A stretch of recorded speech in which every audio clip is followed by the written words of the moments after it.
Imagine the United States military, the most sophisticated logistical machine in history, facing a challenge that defies modern technology. You might think of the 2003 campaign in Iraq, where the central government fell in just 21 days. But Iran is not Iraq, not even close. If you took the entire surface area of Iraq and tripled it, you'd still be short of Iran's total land mass. If you took the rugged vertical terrain of Afghanistan and moved it to a nation with a highly organized modern infrastructure, you're starting to get the picture. Iran is a natural fortress. It is a land of jagged peaks, salt deserts, and massive urban centers that seem designed specifically to frustrate an outside force. To navigate this country, the 17th largest on Earth, you wouldn't just be facing an organized defense. You'd be facing the very crust of the planet. And the first thing any planner has to deal with is a wall of stone 900 miles long, the Zagros Fortress. If you're looking at a map of Iran from the west, you aren't looking at a flat desert. You're looking at the Zagros Mountains. These aren't just hills, they are the Rocky Mountains on a massive scale, with peaks rising up to 14,000 feet. They run from the border of Turkey all the way down to the Persian Gulf. For a modern mechanized force, these mountains are a logistical nightmare. Heavy equipment requires stable roads and flat ground. In the Zagros, there are only a handful of passes where a heavy division can actually move. These passes are narrow, winding, and easily monitored. A single defensive position on a ridge could stall a multi-billion-dollar convoy, turning a strategic advancement into a massive bottleneck. And even if you manage to navigate the Zagros, you aren't rewarded with open plains. You're rewarded with the Iranian Plateau. The center of Iran is essentially a high-altitude bowl surrounded by even more mountains. To the north, the Alborz Range features Mount Damavand, the highest peak in Asia west of the Himalayas. To the east and south lie some of the most inhospitable deserts on Earth. In most regions, capturing a capital city signifies the end of a conflict. But to reach Tehran, you have to climb. You have to move uphill for hundreds of miles, through alpine winters and blistering summers, while supply lines are stretched to their absolute limit. But the mountains are just the gatekeepers. The real complexity begins when you reach the urban centers. The urban complexity. Let's talk about scale. Iran has a population of nearly 90 million people. That's more than California, Texas, and Florida combined. Unlike the nomadic distributions seen in other parts of the region, Iran is highly urbanized. Tehran is a sprawling metropolis of nearly 10 million people, larger than New York City. In modern strategic terms, urban environments are the great equalizer. This is where long-range precision strikes lose their effectiveness. In the narrow corridors of Isfahan or the concrete density of Tehran, high-altitude assets are limited. Movement becomes a block-by-block challenge. History shows us that a determined local presence in a city can withstand a force many times its size.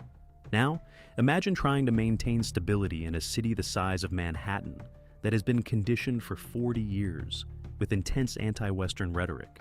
There's also a demographic factor.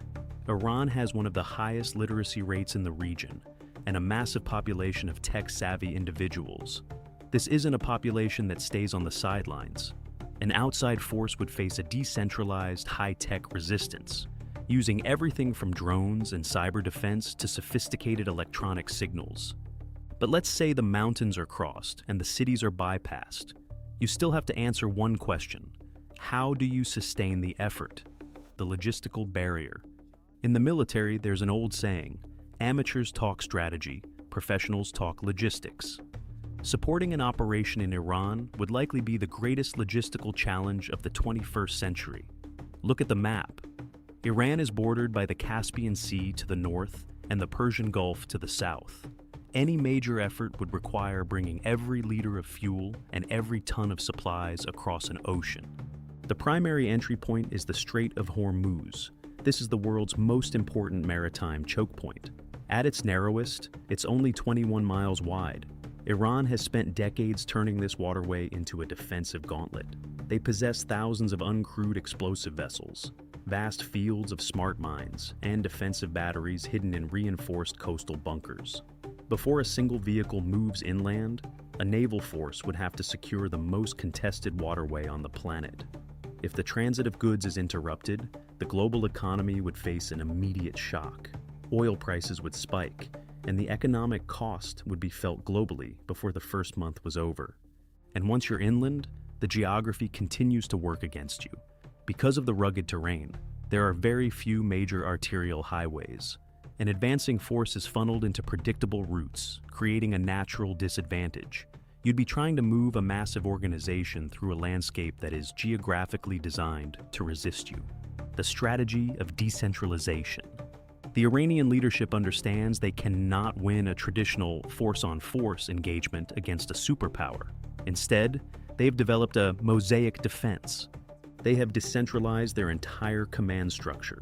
Even if a central authority in Tehran is neutralized, the rest of the country is designed to keep functioning. Every province is equipped to operate as an independent unit. Local leaders have the standing orders to manage their own defense using local stockpiles. This means an outside force wouldn't be facing one unified opponent. They'd be facing 30 separate simultaneous resistance efforts across a territory the size of Western Europe.